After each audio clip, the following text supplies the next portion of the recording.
Hello guys, welcome back to my channel. तो आज हम कूल बीस का नेक्स्ट पार्ट स्टार्ट करने वाले हैं।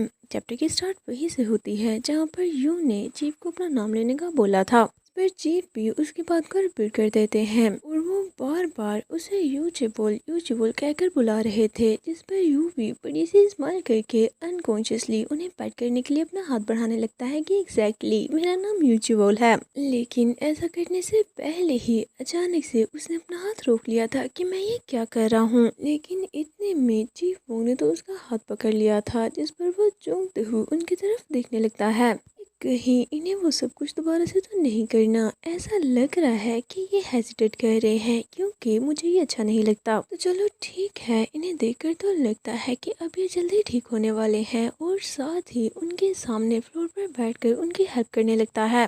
और सोच भी रहा था कि अगर आप इन डिज़ायर्स को फील कर पा रहे हैं तो आप खुद से करने का ट्राई क्यों नहीं करते। ऐसी चीज़ मैंने आज से पहले कभी भी नहीं की। कैसा हो सकता है कि सिर्फ मेरे करने से ही आपको ऐसा फील होता है। मैं पहले ही आपके लिए ऐसा कर चुका हूँ, लेकिन फिर भी आप बार बार वेट करते रहते हो कि मैं कब दोबारा करूँगा। इतने में चीफ वोंग उसके फेस पर हाथ रखकर काफी प्यार से रब करते हुए उसके लिप्स को टच करने लगते हैं। इनके ऐसा करने पर वो तो काफी ज्यादा ब्लश करने लगा था, लेकिन इतने में ही चीफ उसे अपने बिल्कुल क्लोज खींच लेते हैं, उसका फेस नीचे करने लगते हैं, यानी कि जैसे वो उन्हें बता रहे हों कि एग्जैक्टली उन्हें क्या चाहिए। पहले तो यू काफी ज्यादा शाय फील करते हुए खुद को रोकने का ट्राई करता है, लेकिन जब चीफ वो बार बार उसे वही बोल रहे थे, वो भी अपनी आइज बंद करके उनके साथ कोऑपरेट करने लगता है। उसे खुद पर थोड़ी हैरत भी हो रही थी कि मैं ये क्या कर रहा हूँ। ऐसा नहीं है कि हम मुझे चाहते हैं, लेकिन साथ ही वो काफी ज्यादा एक्साइटेड भी था। उसे इतना ज्यादा वार्मथ फील हो रहा था कि उसकी हार्ट बीट बिल्कुल तेज हो जाती है और उसका माइंड काम करना ही बंद कर देता है। ऐसी लाइन जो उसे कभी भी क्रॉस नहीं करनी चाहिए थी, जी वो के कहने पर वो उसे भी क्रॉस कर चुका है, जो कि इस टाइम वो पर डोमिनेट थे और वो बिल्कुल भी उन्हें रोक नहीं पा रहा था। लेकिन वो भी उन्हें चाहता था, चाहे वो इस चीज़ के जितना मर्जी अगेंस्ट क्यों ना हो, फिर भी वो ऐसा करना चाहता था क्योंकि वो उन्हें लाइक करता है। वो रिलैक्स होते ही बिल्कुल चुपचाप फौरन ही अपनी स्नेक फॉर्म में बदल जाते हैं, जिन्हें ऐसे देखकर वो थोड़ा सैड हो गया था और खुद से ही बोलने लगता है, यू चिवोल तुम क्रेजी रास्कल कहीं के ऐसा कैसे कर सकते हो। इसी वजह से वो सारी रात सो भी नहीं पाता, तो मॉर्निंग में उसकी आइज हर्ट कर रही थी। ऑफिस जाने से पहले वो एक नज़र चीफ वोंग को चेक करता है, जो कि अभी भी अपने उसी स्नेक फॉर्म में बिल्कुल कल की तरह ही बैठे हुए थे बिना किसी मूवमेंट के। इस पर वो उनके पास जाकर अपना हाथ हिलाते हुए पूछता है, क्या आप सो रहे हैं? लेकिन आपको देखकर ऐसा तो नहीं लग रहा। लेकिन जब दूसरी तरफ से उसे कोई आंसर नहीं मिलता तो वो भी साय करते हुए बोल देता है, चलें ठीक है, फिर मैं ऑफिस जा रहा हूँ।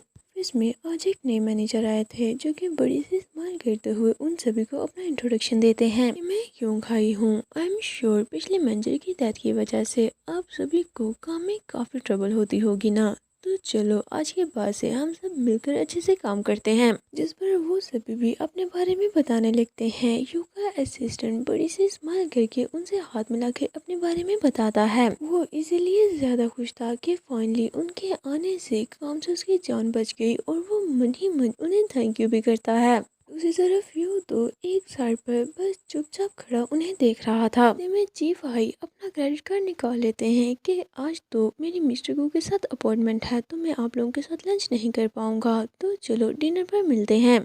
अभी के लिए इससे आप जो भी चाहो अपने लिए ऑर्डर कर सकते हो। पर वो तो उन्हें थैंक यू बोलते हुए क्रेडिट कार्ड ले लेते हैं। इसके बाद हम सभी को लंच करता देखते हैं, जहाँ पर वो एक फैंसी रेस्टोरेंट में आए हुए थे। इतने में सुआ यू से पूछती है, मिस्टर यू आपकी आइज तो पूरी तरह से रेड हो चुकी हैं, क्या आप ठीक हैं? इस पर यू अपनी आइज को टच करते हुए बताता है, ओ ये मैं ठीक से सो नहीं पाया था और मैंने अपनी आइज क्रैश भी की, ये कोई बड़ी प्रॉब्लम नहीं है। फिर सुआ बोलती है, मुझे तो कुछ दिनों से ये ऐसी लग रही हैं, क्या बाद में मैं आपको आइस पैक ला कर दे सकती हूँ?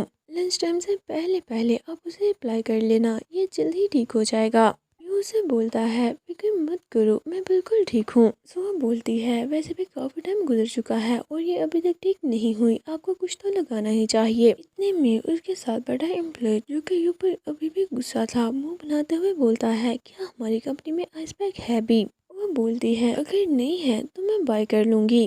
वो बोलता है आह तो तुम बाय करोगी। वो बोलती है हाँ अगर तुम्हें भी कुछ चाहिए तो मैं तुम्हारे लिए भी बाय कर सकती हूँ। वो भी बोलने लगता है नहीं नहीं सुआ मैं सच में ठीक हूँ। जिस पर वो एम्प्लॉय भी बोलता है ये ठीक है ना, अगर इसे चाहिए तो ये खुद ही जाकर उसे बाय कर लेगा। इन सभी की बातें रेड हेयर वाली लेडी ना चाहते हुए भी सुन रही थी, जिस पर वो उन्हें चुप करवाने के लिए टेबल पर पड़ा एक स्पून नीचे फेंक देती है। उसका ये तरीका वर्क भी कर गया था। वो सभी बिल्कुल चुप होकर उसकी तरफ देखने लगते हैं, पर वो बड़ी सी स्माइल करके उनसे माफ़ी मांग लेती है और साथ ही ऐसा से विस्पर भी करती है ये तो ऑब्वियस है कि वो तुम्हें लाइक करती है, लेकिन तुम्हें उसे ऐसे ही खुद से दूर पुश करना है, एक सिंगल चांस भी मत देना।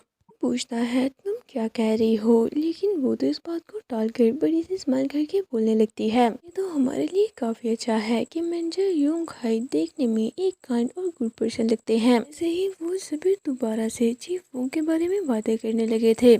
इसके बाद हम उन्हें डिनर पर देखते हैं, जहाँ पर इस टाइम चीफ योंग हाई भी उनके साथ थे और वो सभी काफ़ी ज़्यादा ड्रिंक करते हैं। यू वहाँ से निकलने का ट्राई करता है, लेकिन चीफ योंग हाई उसे रोक लेते हैं कि कल हॉलीडे है और तुम अभी से यहाँ से भागने लगे हो। पर यू को भी उन सभी के साथ बैठकर ड्रिंक करना पड़ती है। सभी काफ़ी ज़्यादा ड्रंक हो जाते हैं सिवाय चीफ योंग हाई और यू को छोड़कर, जो कि अभी भी सोबर लग रहे थे। योंग हाई बड़ी सी स्माइल करके उसे बोलता है असिस्टेंट मैनेजर यू तुम तो ड्रिंक करने में काफ़ी अच्छे हो, तुम्हारा फेस तो थोड़ा सा भी चेंज नहीं हुआ। पर यू भी हंसते हुए रिप्लाई करता है कि नहीं नहीं ऐसी कोई बात नहीं। चीफ योंग हाई को टैक्सी में बिठाने के बाद यू उन सभी को संभालने लगता है, लेकिन चीफ तो काफ़ी गौर से यू की तरफ ही देख रहे थे। उन सभी को बेचने के बाद फाइनली यू वापस आ जाता है, लेकिन अब तक तो वो काफ़ी ज़्यादा ड्रंक हो चुका था, इतना ज़्यादा कि वो ठीक से चल भी नहीं पा रहा था। हम तो जानते ही हैं कि ड्रिंक करने के बाद जब तक वो स्ट्रेस में होता है तब तक उस पर ड्रिंक का असर नहीं होता। वो लड़खड़ाते हुए एलिवेटर से निकलकर अपार्टमेंट की तरफ जाता है, लेकिन उसके हाथ इतने ज़्यादा शेक कर रहे थे कि उसे बटन प्रेस ही नहीं होते।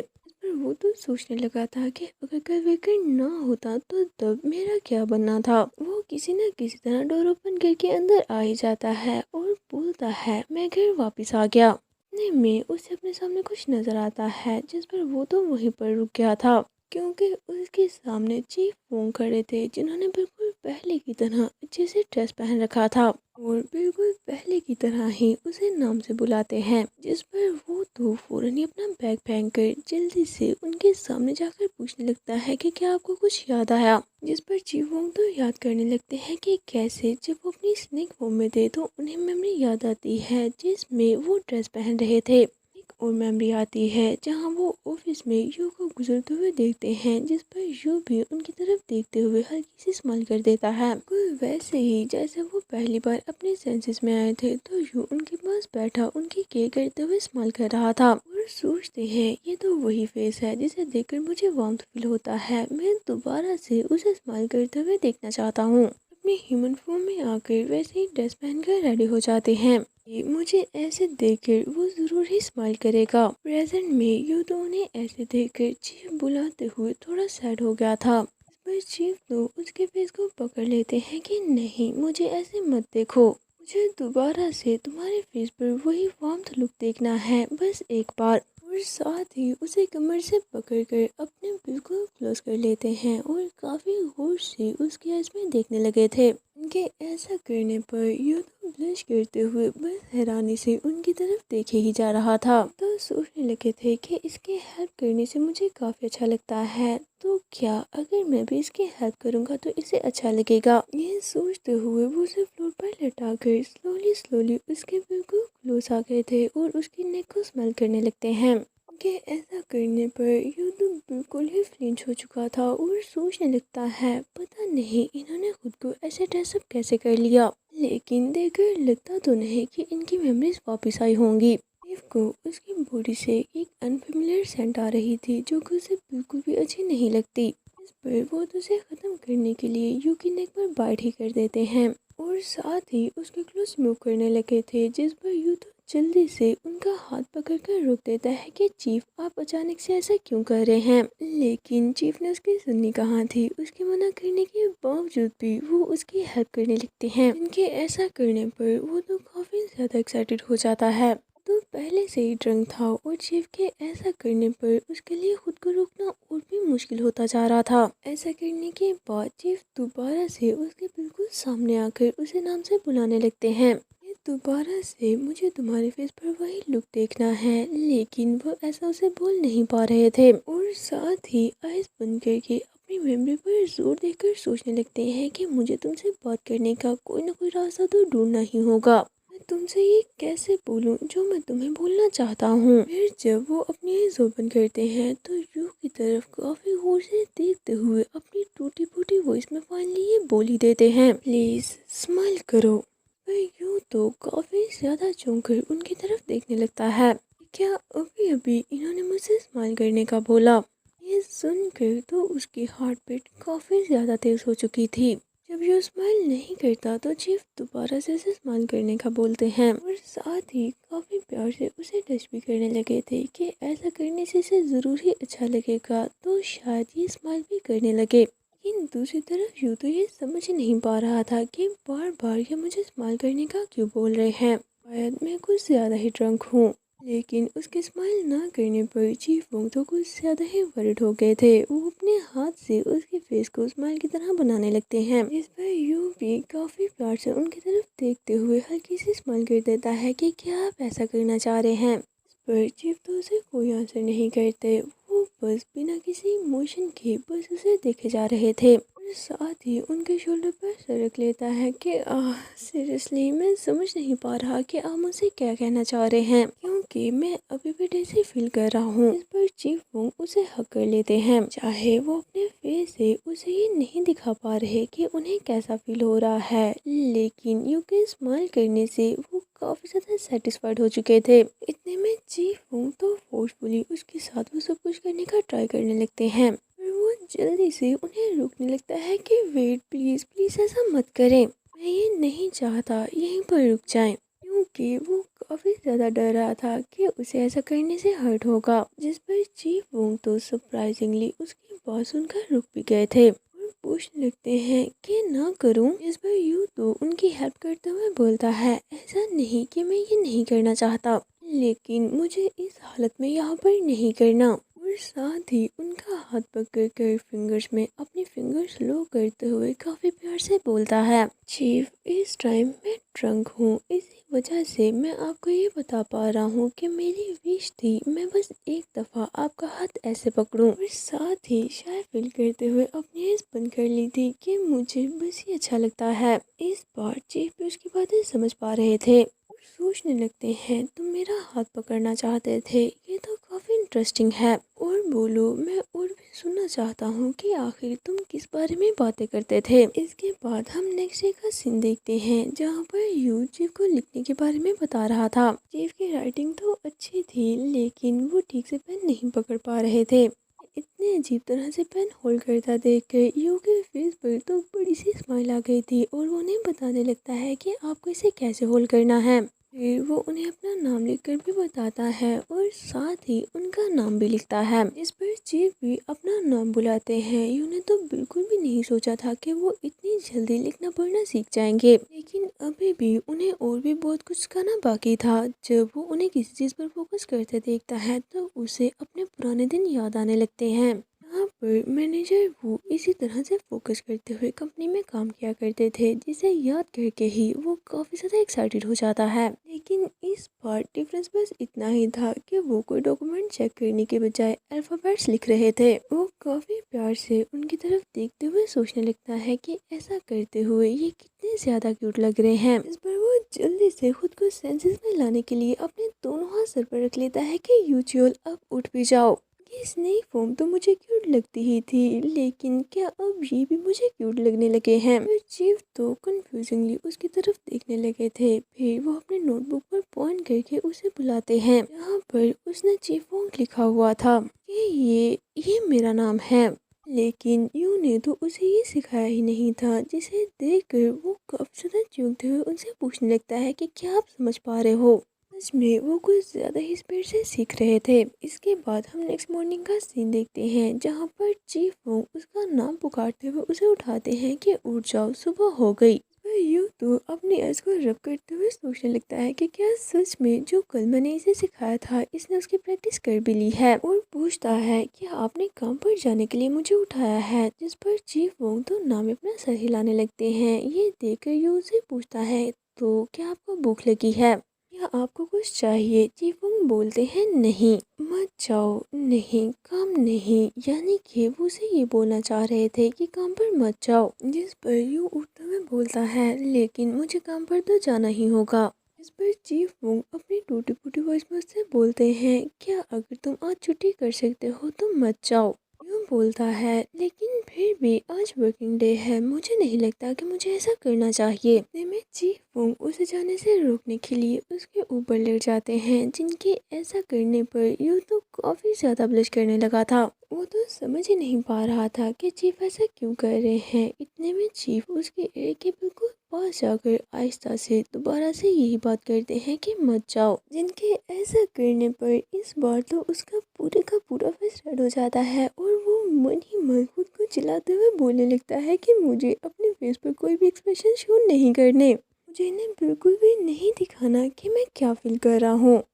ये चीज़ सच में मेरे हार्ट के लिए काफ़ी ज़्यादा डेंजरस है। लेकिन अगले ही सीन में हम उसे काम पर देखते हैं जहाँ पर रेड हेयर वाली लेडी उससे बोलती है मैनेजर यू, आप तो बिल्कुल ठीक लग रहे हैं, मेरा मतलब चीफ यूंग हाई के साथ काम करने में आपको बिल्कुल भी प्रॉब्लम नहीं हो रही। इस पर यू हल्की से स्माइल के साथ रिप्लाई करता है कि वो एक फ्रेंडली पर्सन है। वो पूछती है कि आपको हॉस्पिटल नहीं जाना चाहिए, आपने तो बताया था कि यहाँ पर आते हुए आपका एक्सीडेंट हुआ है, इसी वजह से ही आज आपको आने में देर हो गई थी। जिस पर यू बताता है इट्स ओके, ये इतना बड़ा भी इंसिडेंट नहीं था, बस हल्का सा स्क्रैच ही लगा है, मैं लकी था। जिस पर वो तो वरीड होते हुए बोलने लगती है कि आखिर आप इतनी सुबह सुबह फास्ट ड्राइविंग कर ही क्यों रहे थे। मुझे सच में ये सुनकर अच्छा लगा कि आपको कुछ ज़्यादा चोट नहीं आई।